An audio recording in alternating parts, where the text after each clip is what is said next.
In Unit 1, Lesson 5, we are going to take all of this factoring we've been doing with trinomials and other polynomials, and we are going to turn those into equations, and we're going to solve some quadratic equations. What is the difference, you say? Well, let's just go back and remind ourselves what we've been doing. We've been doing something like, I've given you a problem like solve x squared plus 5x plus 6. Factor that is what you've been asked to do to this point. Well, okay, that's easy to factor. You say, well, that's just x plus 2 times x plus 3, right? Of course it is. Well, what happens if I instead come up here to the original problem and say, well, let's set it equal to 0? Well, now it's a quadratic equation. Why is it a quadratic equation? Because of this exponent here. A quadratic equation is one where the highest powered variable is 2. So x is our variable. The highest power of the x is 2. We see x squared in one of the terms. That makes it a quadratic equation. So now the only difference between what we've been doing and solving a quadratic equation is that we have this equal sign here, and that means we've got to go one further step than we have been. Before, you would say you were done right here. We factored it, great, we're done. But now we need to solve this. We need to figure out what values of x make this true. And this brings up something called the zero product principle. And I'm going to write that over here on the side. And it says very simply, if a times b equals 0, then, and a and b are just any two numbers, all right? So if I come back over here to my problem here, a and b would be x plus 2, that would be a, and x plus 3, that would be b. Those are my two terms that are being multiplied, okay? So if two things are being multiplied and they equal 0, then either a equals 0 or b equals 0. That seems like an obvious statement, but think about it. What are we saying? There is no way you can multiply two numbers if neither of them is 0 and get 0. So two non-zero numbers. There's no combination of two non-zero numbers that you can multiply and equal 0. Why is that helpful? Because at this point, that tells me how to solve this. If I take this and apply it over here, what am I saying? Well, I'm saying then the only way this equation can be true, where these two things being multiplied equals 0, the only way that can be true is if the first one is 0, if x plus 2 equals 0, or if the second one is 0. So this is going to give me two separate solutions. So recapping here, what have I done? I've taken the factoring that we've been doing, and then once you factor, you're going to take each of those factors and set them equal to 0 on their own. So now this is simple algebra to solve here. I just subtract 2 from both sides, and I get x equals -2. And in my other factor, I subtract 3 from both sides, and I get x equals -3. So this would give me two solutions. There are two solutions to this specific equation. And by the way, pay attention in my math lab. They probably, whenever there's more than one answer, they usually want you to put a comma in between them. So they'll have something like x equals, and then there will be a box here for you to put your answer in, and you'll have to type in -2, comma, -3. Or -3, comma, -2. The order doesn't matter there. All right, let's do some more examples. Mas. No Spanish for more, for those of you who don't speak Spanish. I don't. I speak Spanglish, though.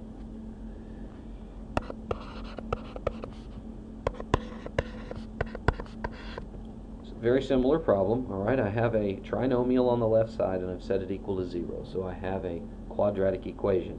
The left side, it turns out, is very easy to factor. If you think about this for a second, I'll put my x and my x down. Now, what about my signs? Well, the last number, the 22, is negative. That tells me I have to have a plus and a minus. It's the only way to multiply two numbers and get a negative, is if one's a positive and one's a negative. Okay, so now I'm thinking, what numbers multiply to make 22? Well, my only options here are 1 times 22, or 2 times 9. Nice. 2 times 9 is not equal to 22. I had that 9 in my head from the problem. How about 2 times 11? Let's try that. 2 times 11, or 1 times 22. Those are my only combinations of numbers that multiply to make 22. And then I need a pair that when I subtract them, I can get -9, because that middle term is a -9. So you can see I should use a +2 and a -11, and that will give me what I want. Now, of course, this is still set equal to 0, and so now our one extra step is to take each factor and set it equal to 0 on its own, because this is the only way this equation is going to equal 0, is if one of these two sets of parentheses equals 0. So the first gives me x equals -2. There's one answer. The second, I would add 11 to both sides, and I would get x equals +11. So, pretty straightforward, right? Okay, well, time to do one that's not quite as straightforward. Now, make it slightly more complex here. We've got 2x cubed minus 4x squared is equal to 30x. Okay, well, right away, bells should go off, because there's no 0 here. Like the other two had a 0. I just took a polynomial and I set it equal to 0. Well, we can fix that. The first thing you want to do whenever you're solving these equations is you want to set them equal to 0. So if they aren't already, fix that. Well, how do I fix that? All I have to do is subtract 30x from both sides. If I'll do that, I can rewrite my problem as 2x cubed minus 4x squared minus 30x, and now it's equal to 0 because I canceled out the 30x that was on the right side. Okay, now we have the quadratic equation. Well, technically that's not true. We have a cubic equation here. I shouldn't misspeak here because we have got x to the third power, so pardon me there. But we have a polynomial set equal to 0. Remember from when we were factoring that we should always, before we look to factor a trinomial, we should see, is there a GCF? Is there a greatest common factor that I can factor out of all three terms? And in this case, yes, there is.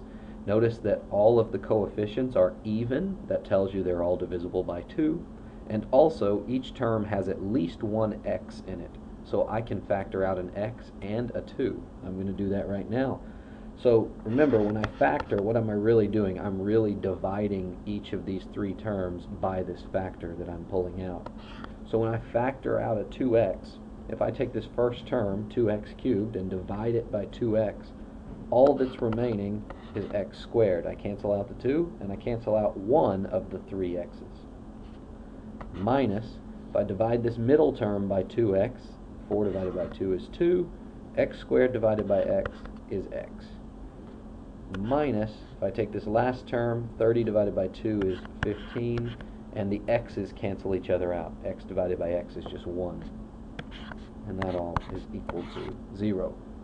Okay, so now we've got that taken care of. Now if you focus just inside the parentheses, we now have a trinomial in there that we can factor. That should you should recognize that as something that factors fairly easily. And let me, for the sake of not continuing to just go down, down, down, let me come up here and use the space to the side here. So I've got this 2x out front, and then I'm going to factor this thing in parentheses. Of course, I'm going to factor it into two binomials. So we've got an x and an x. I look at my signs. I see I have a -15. The last term is negative, so again I have a plus and a minus. Now we say, what numbers multiply to make 15? Well, we've only got 1 times 15 or 3 times 5. Those are my only choices. And if I subtract them, and I'm saying subtract because one number is going to be positive and one's going to be negative because of the signs I have here. So if I subtract them, I need to get -2. So I need to use a +3 and a -5. Now, well, what's going on here? Notice that we now have 3 factors. And if that's not obvious to you, we've got 2x, x plus 3, and x minus 5. Those are 3 factors, 3 terms that are being multiplied to equal 0. So now, instead of just having two factors to set equal to 0, I've got to do it 3 times. So I take 2x equals 0. I take x plus 3 equals 0. And x minus 5 equals 0. Now, of course, 2x equals 0. Well, divide both sides by 2. Obviously, 0 divided by anything is 0. So x is just 0. That one's pretty quick. Then subtract 3 from this middle one here, minus 3 on both sides, and we get x equals negative 3. And last, over here, we would add 5 and get x equals 5. So there's my 3 solutions. I have x equals 0, negative 3, positive 5. And by the way, you can always check this by going back to the original equation. If you go all the way back to this thing that we started with, which was this right here, you can plug in any of these 3 values and you should see that you get a true statement. You should get the same number on both sides of the equal sign. And if you plug in any other number, that's not going to be the case. So it's easy to check by plugging the answer back into the original and seeing if you get a true statement. Okay. Now I want to do one that looks kind of like what we did in the last lecture, which was factor by grouping. And I know that's not going to be your favorite, but I don't want to give you one on the assignment without having shown you one like it.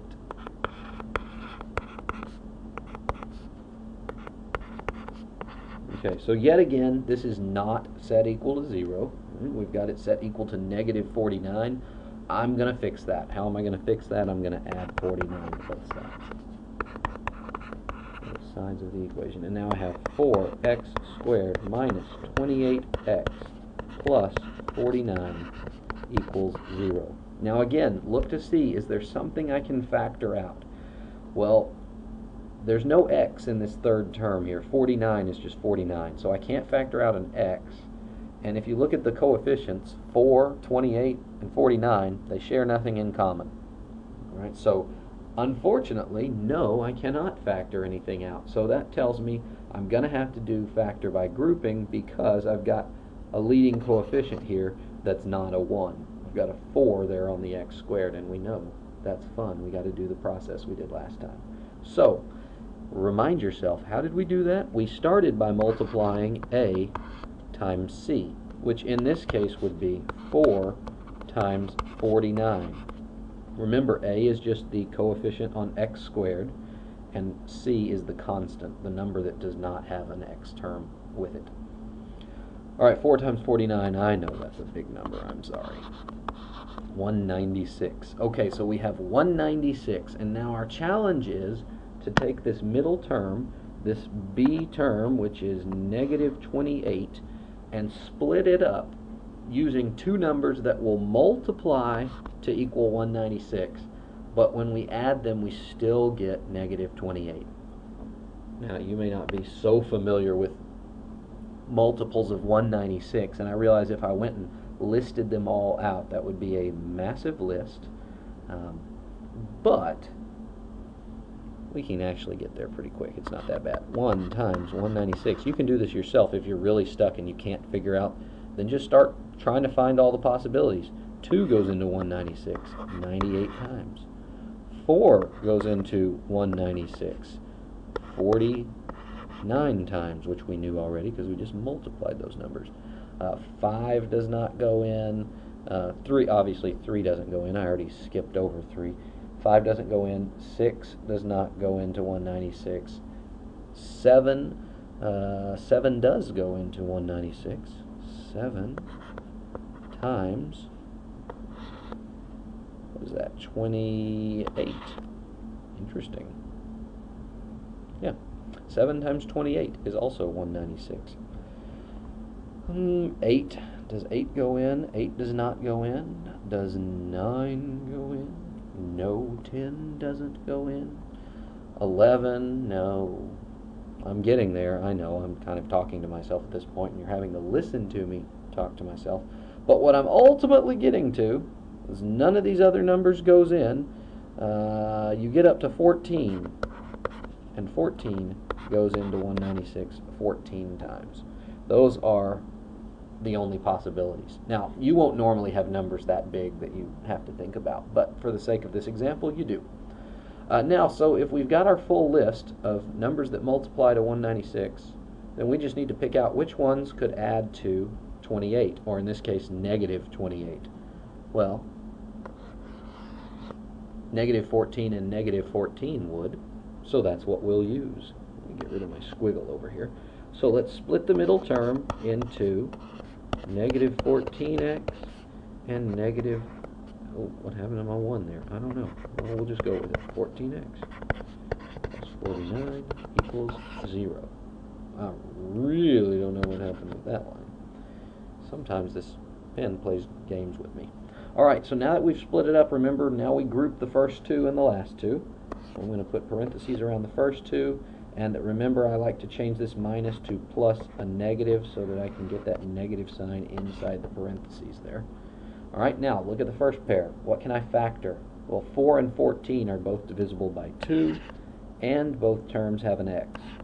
So if I factor out 2x, I'm left with 2x minus 7. In the second pair, remember, I need this parenthesis, the numbers in this parenthesis to match what's going on over here. I need them to match this, 2x minus 7. So I want to keep that in mind.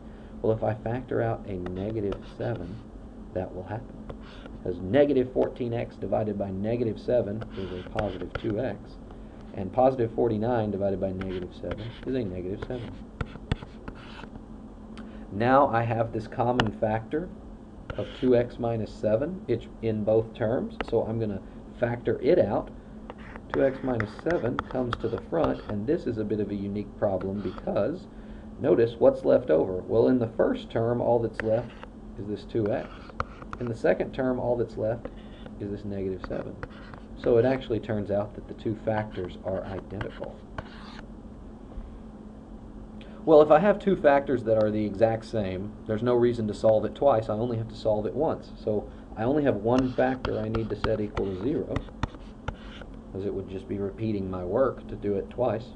And solving this is not too bad. Add 7, and we have 2x equals 7.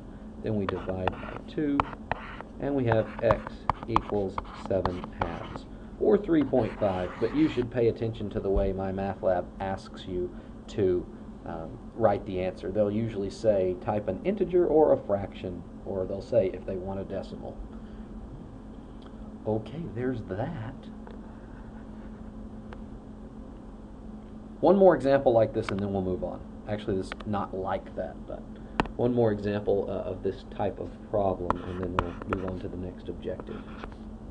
I want you to have seen one that's slightly different. Now you say, wait, I can't do anything with that because that's just a binomial. It's only got two terms. How am I supposed to factor it? Ah! Well, first of all, you have to chill out a little bit. I have to tell myself that sometimes too. I get a little wound up. And then we look and we notice, hey, wait a second, these two terms have a common factor. They're both divisible by 7. Right? We've got a 7 and a 63, both divisible by 7, and they both have an x. Oh, well, maybe I should factor out 7x then. What happens when I do that? I'm left with x squared minus 63x divided by 7x is 9. Now, looky there. What is this that we have in parentheses? We have a difference of two squares, which is very quick and painless to factor. We've got 7x times x plus 3 times x minus 3 is equal to 0. And that's how we factor a difference of two squares. Remember, we do x plus the square root of the number, which in this case the square root of 9 is 3, and we do x minus the square root of the number, x minus 3. Okay, well now I have three factors, right? I have 7x. Well, if 7x equals 0, pretend there's a 7 there. I don't know what happened. 7x equals 0, then x equals 0. We have x plus 3, and if that equals 0, then x equals negative 3. And we have x minus 3, and that gives me x equals positive 3. So I have three solutions. X is equal to 0, 3, and negative 3. I love it when my pen just doesn't write. Okay, I think I have thoroughly pounded that horse into the ground. Of course, remember, if you're ever stuck on any of this, send me a question about a specific problem you're on, or send me an email and ask for more help if you're not understanding a concept, and I will, of course, be happy to go through it with you. All right, let me look at one other thing here. Not one other thing. Let me give you a different kind of problem. Well, what happens if instead of, let's say you have, you're used to having this. Now that I've just gotten you used to it, you're used to, let me scoot all the way down, x squared minus 5x plus 4. And you're used to that saying, well, we're going to solve that, we're setting it equal to 0. Well, what if instead of setting it equal to 0, I set it equal to y? Well, now, and of course we don't usually write it that way, do we? No, we usually take this y and put it on the front side over here. So let me do that now. I'll say y equals instead of having the equals y on the end. And then we can get rid of that lovely arrow. Right? So, what happens if we write it equal to y? Well, now we have something that we can graph. And this is where we get the graphs of quadratic equations from. And let me real quick, I probably should have had this open already, but let's copy, I need to copy this. Let me get this open. And paste it into here. Let's hope it pastes in at the correct size. Well, that'll work. Alright, I just need a basic visual here. Well, what's going on with y equals x squared minus 5x plus 4? If I ask you for this equation, I say, what are the, or find the x-intercepts. Okay, so if you're asked to find the x-intercepts of a quadratic equation, which is what this is, and we've written it in graph form because it's equal to y, okay, well, think about what that means. Where is the x-intercept? The x-intercept is this line right here, right? That's the x-axis. Wherever it crosses this line, that would be the x-intercept. Well, what is the value of y at that line? Well, think this, if I come, let's use a different color. If I drew a horizontal line through here, that's the line y equals 3. If I drew a horizontal line through here, pretend you're going to have to really pretend that that's a straight line. That's the line y equals 1. Well, what if I draw a horizontal line through the x-axis? Well, that's just the line y equals 0. So if I'm looking for x-intercepts, another way to think about that is, where is the y value 0? So really we're back to where we were a second ago. We're taking this y and we're replacing it with 0. We want to know, where does this thing cross the x-axis? Where is y equal to 0? So really it's nothing new, it's just a different way to write what we've been doing. So we say, well, let's replace y with 0, and let's solve for x squared minus 5x plus 4. And if you're clever with your graphing calculator, you can use your graphing calculator to graph this and actually see where it crosses the x-axis, and you can find that. You can find it that way. Alright, so x squared minus 5x plus 4, that's factorable. I have an x and an x. I have a positive 4, so that tells me my signs are the same, but since it's a negative 5 in the middle, that tells me they're both minus. And now what multiplies to 4 but adds to negative 5? Well, a negative 4 and a negative 1 would do that. And so I have, setting each of these factors equal to 0, if I take x minus 4 equals 0, then I get x equals 4. If I take x minus 1 equals 0, then I get x equals 1. Okay, now the main difference, so first of all, what we're saying is, where does this cross the x-axis? It crosses at x equals positive 4 and positive 1. So essentially this graph looks something like this. This is not going to be perfect, and that's fine. That's not really important. The important thing is to get the concept. Okay, that parabola passes through the x-axis at 2 points. Now, I will point out that these are ordered pairs. These are the x values. X equals 4, x equals 1. Generally, if you pay attention to how my math lab asks for these answers, they want ordered pairs. So all you have to do is say, well, 4, 0 is one of them, and the other is 1, 0. Remember, it's always x comma y. So if it's an x-intercept, our y value has to be 0, by definition. I'm not going to waste any more of your time on that, because I think you can handle that as an extension of what we've been doing. Now, let's get to that last problem-solving section. You're going to have a couple of word problems, or a couple with pictures of triangles and perimeter, or some other shape and perimeter. There, you're going to have to write the equation yourself and then solve it. So let's do one of those. D squared of a number plus 3 times the number is 70. Find the number.